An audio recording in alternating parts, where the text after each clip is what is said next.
Okay, so several of you have asked for help in calculating. I'll do what I can. We know that our normal heart rate is 60 to 100, right? So when we're going to look at one of these to count our heart rate, remember we have our questions. Is there a P wave between every QRS? Yes.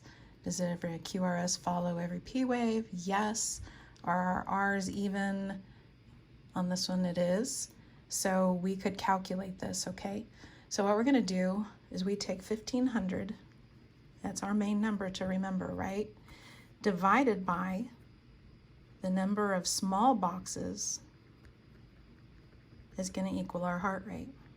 So if this is one QRS here, and this is another here, it's hard for me to see.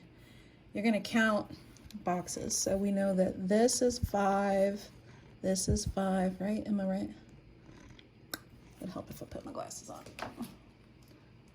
Yeah, those are 5. We've pretty much got a whole box here. So that's another 5.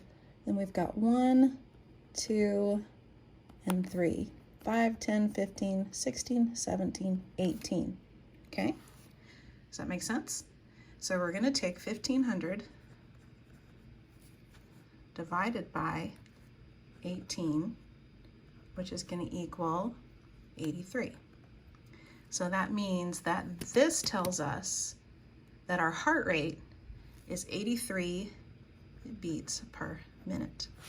Now the other way is if you have, we have small boxes and large boxes, okay? So this is a large box. So if we have 30 of those, we can do it. So we have 1, I'm not good at counting these boxes because they're hard for me to see, but if I know we do have 30 and the cutoff is over here.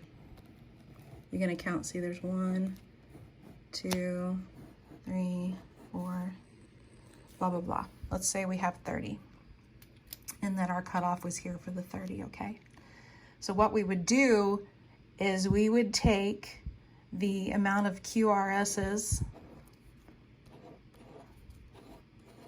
that are within that 30 range. That's it, we're not gonna go any further. We're only gonna do within that 30 box range. Let me write down 30 box range. Okay, and so we got 1, 2, 3, 4, 5, 6, 7, 8, right?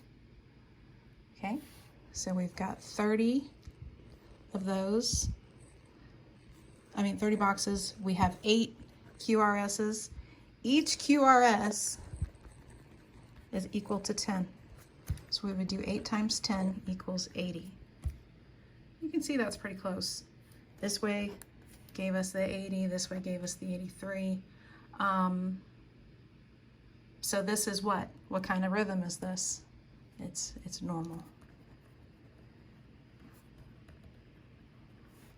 Okay, normal sinus rhythm. So let me know if that doesn't make sense to you. Now you can only count these if you meet the rules. Don't forget the rules. So like when we come, where to go over here to AFib. What do we know about AFib? We know that our R to R's, they are not even. Forget trying to find a P wave. We do have Q's, but we don't have the other rules. And we know with AFib that we have to take this, what, apically, apical pulse for a minute. We expect it to be irregular, so we're not gonna calculate on here. So know that for which ones you can calculate and which ones you can't, because you cannot calculate a fib. We're not gonna calculate a flutter. We're definitely not gonna count asystole. Don't let asystole throw you. If you know, remember what you know about the heart, okay? There's 2 components of the heart, okay? We've got mechanical and we have electrical. You have to know what kind of problem it is. This here We don't have much of an electrical, but we've got one. So this is a mechanical problem. That means mechanical, our heart's not contracting the way it should. Okay, we have electricity, but our heart's not contracting the way it should. So it's a mechanical problem.